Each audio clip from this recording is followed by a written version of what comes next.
Hey y'all, I hope everyone is doing good.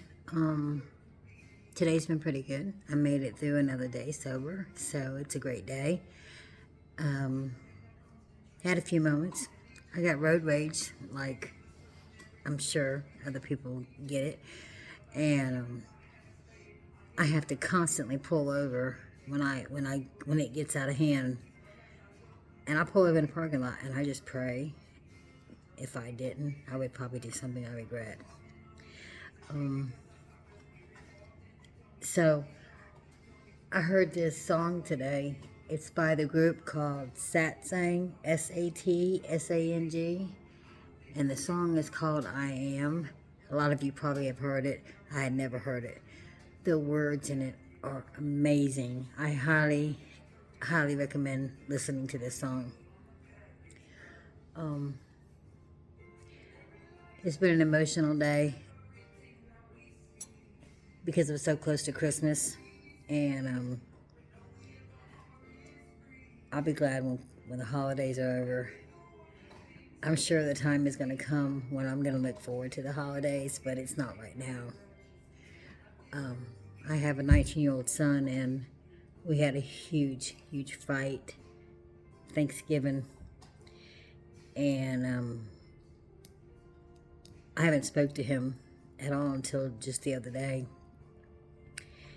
And of course, it's because I sent him money for Christmas, and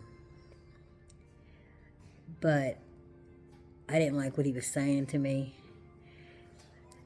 And a friend in AA and my sponsor at that time, I've changed sponsors since then, not for that reason, but they said you have to let your family say what they want, pretty much. And I was like, hell no, I'm not gonna let my family say what they want, because I am a very strong-willed person, opinionated and all that good stuff, and I don't feel like, I want somebody chewing my ass out and cussing at me and everything else. But then it was put to me that they said, how long have you been doing drugs and drinking and yada, yada, yada? And I said, 25 plus years. And they said, so you did at least pretty much 20 years of damage to your kids, my two sons, and your family. And I went, yeah, I guess so. And they said, well, they're not going to get over it and they're not going to heal just because you got sober and you've been sober for the last 14 months. It doesn't go away that quickly. And I said, but what right do they have to talk to me like that? And they were like, what right did you have to treat them the way you did, to not be there, to take a lot from them? And yeah, so I had to push all that BS down and tell my son that I was sorry and I understood where he was coming from. Family's been my biggest trigger. I'm not even gonna lie. Several times that I've almost went back out, family was like the number one trigger, without a doubt. But they say those closest to us that love us, they know what buttons to push. Yep, they sure do. So I'm kind of learning to set boundaries. I went through trauma therapy when I was in recovery and treatment, and that was like a huge thing that our trauma therapist taught us, was about setting boundaries, and I've never done that before. So I'm learning how to do that, and it's helping. I need to learn to do it more, and I need to learn to say what I mean and mean what I say, For those of you that's in early recovery, I did a lot of service work. I've kind of slowed down a little bit because I've started working a lot, real work, but I did a lot of service work with the homeless community here. I volunteered at the homeless shelter several times a week, and I still do, like on the cold nights that we've had. And I also work at a soup kitchen. I do that once or twice a month. But I've kind of slacked off on the soup kitchen, and I probably should get more involved with that again. So I wanted to, I'm reading, I think I told y'all this, but I'm reading several books, well, two of them. And the one called Further Along, The Road Less Traveled, there was a paragraph that I read, and I guess I was thinking a lot about my will and how I keep trying to take my will back, and that was exactly what made me relapse the last two times I got sober, was I was going to do it my way. And that's a failure every time. And as I read over the 12 steps and prayed to God, and I realized that nowhere does it tell you, it says turn your will over. It doesn't say turn your will over and then take it back. It says just turn your will over. And I keep snatching it back. But this paragraph in this book said, the single greatest cause of inappropriate blaming is the combination of a strong will with the lack of submission to a higher power. A strong will is, I believe, the best asset that a human being can possess, not because it guarantees success or goodness, but because a weak will pretty much guarantees failure. It is strong-willed people who do well in psychotherapy, who have that mysterious will to grow. And so it is a great asset and a great blessing. But all blessings are potential curses. All have their side effects. And the worst side effect of a strong will is a strong temper, anger. So, I read that paragraph, and I was just, this doctor who wrote it, Scott Peck, Scott Peck, I thought, damn, did he know me? Was he like sitting somewhere in a room? Because that nailed it for me. I have a very strong will, and I have anger issues.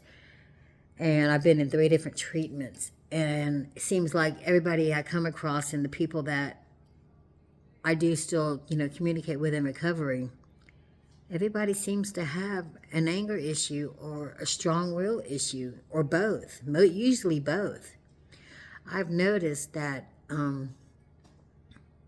that we addicts and alcoholics, we are intelligent people. We are intelligent. We are creative. We have so many good attributes and possess so many good qualities. Yeah, we have bad qualities. Everybody in the world has bad qualities. It's just ours tend to show their ugly face a lot more because we're doing drugs or drinking. But it's hard for me to say all that we have. I can tell all of you that I message, or everybody I talk to in meetings, I can tell you that I know you have good qualities, that I know you're a good person, and I can point out 10 things, but to tell myself that, it's like, yeah, no. I see myself as a complete screw up,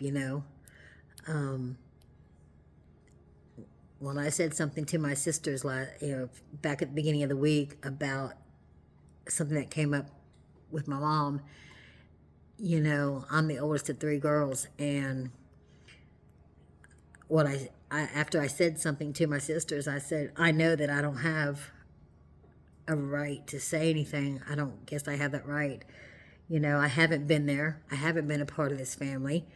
My baby sister has been the one that has stepped up and been taking care of everything. My middle sister has 8 years come January sobriety, and now all of a sudden Beth wants to step in and she wants to say something. But I guess now that I'm sober and I am getting closer to my family and spending more time with my mom, I'm realizing that there's just not a lot of time left. You know, I told them that. I said, when you think about it, if we're lucky, there's 10 summers. And that's not a lot. That's not a lot at all. And I said, you know, I've been a piece of crap, junkie, addict, alcoholic, you know, for the last 20, 25 years. And maybe I don't have a right to say anything, but I guess I'm going to pull the big sister card and I'm going to say something, you know. And that's something else I've learned in my recovery, is that keeping things bottled in is not good. People say, well, you don't need to always tell the truth. You know, you don't need to always speak the truth. You know, sometimes not everything needs to be said. Maybe that's right to an extent. I learned something early in recovery, and it was, does it need to be said? Does it need to be said right now? Does it need to be said right now by me? And when I ask myself those 3 questions, sometimes I just keep my mouth shut. I've learned, you learn when to keep your mouth shut and when you got to say something. I pray to God every day. I thank Him every day for waking me up. And I pray for a discerning spirit, because I need to know. My radars are all off. You know, sober life is a huge adjustment. Huge adjustment. I haven't lived a sober life, you know, staying put in one place, you know, getting into a routine. Yeah, this is, even 14 months sober, this is still brand new, and I'm still getting used to it, and I'm sure I will continue to get used to it, because I've been drinking and drugging for a long time. Anyway, so I just want to say thanks to all of you for your comments, for your remarks. I didn't expect all that when I started this, so it means a lot.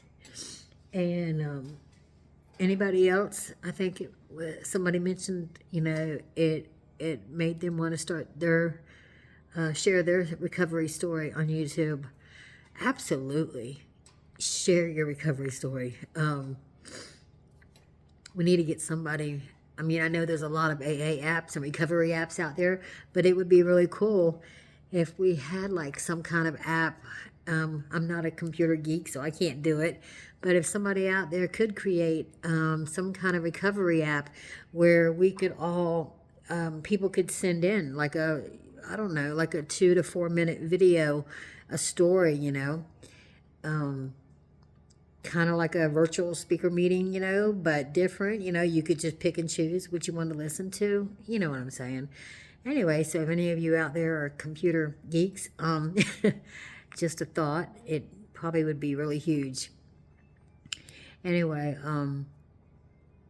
I hope everyone has an awesome Christmas, and I will be talking to y'all tomorrow. This night is almost over. I'm still dog sitting, but I'm getting ready to go to another place and take care of 2 more dogs. And then I'm going to a 6 a.m. meeting on the beach that only happens every Sunday. It's super cool. And so I need to go to bed soon so I can make sure I'm up at 5 to go to that meeting. Anyway, thanks for watching and listening and commenting. I appreciate it. And just stay strong, stay sober. This day's almost over. It'll be one more day added to your days. So one day at a time. Thanks. Good night.